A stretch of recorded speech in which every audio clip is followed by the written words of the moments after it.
ઓમ સતોમા સદગમય તમસોમા જ્યોતિર્ગમય મૃત્યોર્મા અમૃતમ ગમય. ઓમ શાંતિ શાંતિ શાંતિ.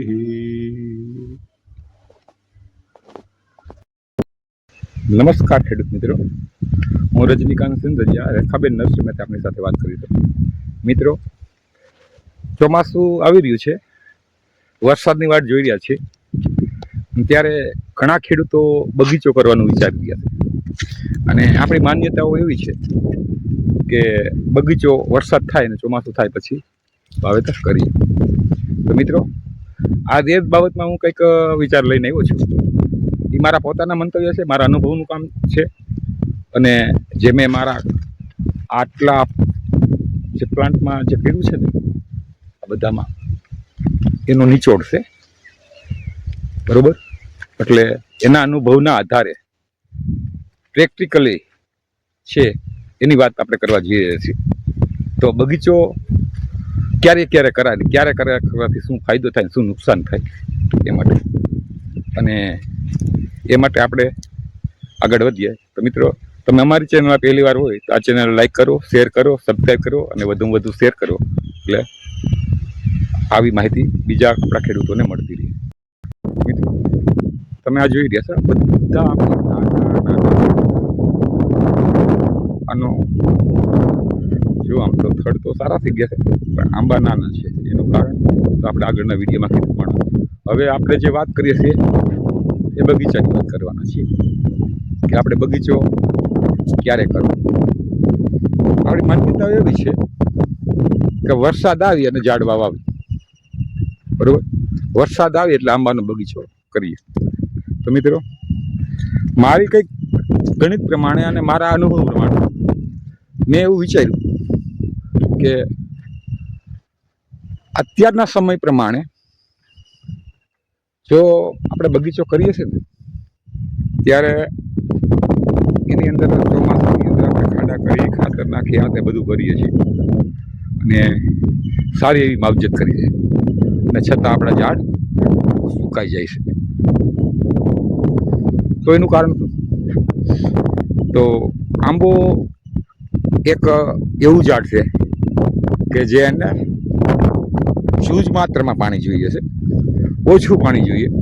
ઓછું પાણી જોઈએ ને એટલે આંબો સારો એવો થાય, અને આંબામાં પાણી વધે તો એની દિશા પણ એવી થાય કે જો કદાચ મોટા ભડવીર હોય ને પણ સામાન્ય તાકાત એની ઓછી થાય ને તો એ પણ પોતે તાકાતહીન થઈ જાય. એમાં વધુ પાણી મળે ને તો આંબો પણ એવો જ થાય, અને એ પણ કદાચ મોટો હોય ને તો એ આવી પરિસ્થિતિ થાય. અહીં પાણી છે, પાણી જાતું આપણે એને રિપેર કર્યું. આ 2 વર્ષથી આને પાણી મળતું હતું, વર્ષ દિવસ થયા, એટલે આનો ગ્રોથ બાકી છે.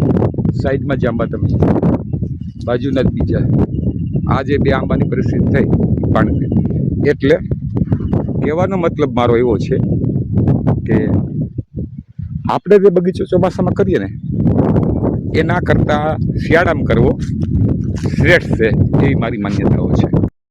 શિયાળામાં ઝડપથી મૂળ જમીનમાં પ્રસરે છે અને એને તરત જ ફૂટાવવા માંડે છે, એટલે એ ઠંડીની હિસાબે કોઈ જીવાત જંતુનો ઉપદ્રવ નથી થતો. એટલે એ માટે આપણે જો શિયાળામાં બગીચો કરીએ તો બધા માટે હિતાવહ છે, અને એની રાહ પણ ન જોવી પડે કે ફૂટ આવી કે ન આવી.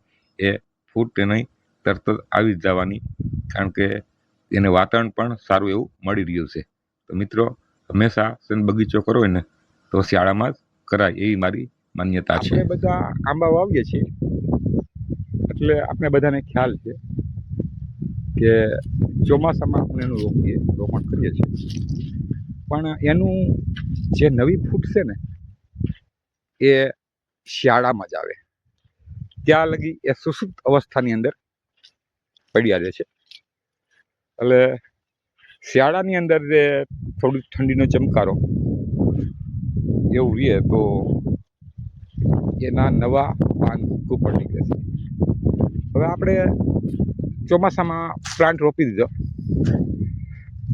અને આ મૂળિયા હોય એનો ખીલામૂળ તૂટ્યું હોય છે અને જે થેલી બેગની અંદર હોય એમાં તંતુ મૂળ હોય છે.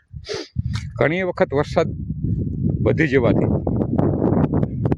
એ મૂળની અંદર ફૂગજન્ય રોગો લાગે અને અમુક આંબા ફેલ થાય અને ફેલ ન થાય તો એ આંબા સુસુપ્ત અવસ્થાની અંદર લાંબો ટાઈમ પડ્યા રહે અને આપણે વારંવાર જોઈ રાખી ફૂટ આવી બરાબર, ફૂટ જ ના આવે. તો મિત્રો મારી સલાહ એવી છે કે ચોમાસામાં જે આંબો વવાઈ ગયેલા હોય ને એની અંદર જમીનની અંદર જો ફૂગ થઈ જાય ને તો એની દિશા છે ને આવી થાય. આવા જે આંબા છે ને એને પ્રોગ્રેસ ન થાય, એને હંમેશા આપણે કાઢી બીજી જગ્યાએ વાવવું જોઈએ. કારણ કે અહીંયા પણ એવો જ પાણીનો માળ થતો શરૂઆતમાં, એટલે આ બે આંબાની એવી દશા થઈ છે. કારણ કે સતત ભીનું હોય ને એટલે ત્યાં ફૂગની વધુ શક્યતાઓ છે. બીજી વસ્તુ તમે આ દ્રષ્ટાંત હું તમને રૂબરૂ આપું છું. આ જે પાણીનો ભેદ તમે જોઈ લો છો, જે આ ડ્રીપથી સફેદ કલર છે, આ બધા કરતાં આ જગ્યાએ વધારે છે, એટલે આ આંબાની એની અસર થઈ. બરાબર, ઉનાળો છે છતાં તો વરસાદના પાણીની અંદર વધુ ભેજ સંગ્રહ થઈએ એટલે આંબાની અંદર મૂળના જીવાત આ તે અનેક પ્રકારના પ્રશ્નો રહે. તો મારા હિત પ્રમાણે જો સારી ક્વોલિટીની કલમું વાવી અને એ પણ શિયાળામાં, તો મિત્રો આ બાબતે તમારું શું કહેવું છે એ મને કોમેન્ટમાં કહેજો. બાકી વિચાર તો બધાય પોતપોતાના હોય છે, એટલે એને આપણે કોઈ અવગણતા નથી.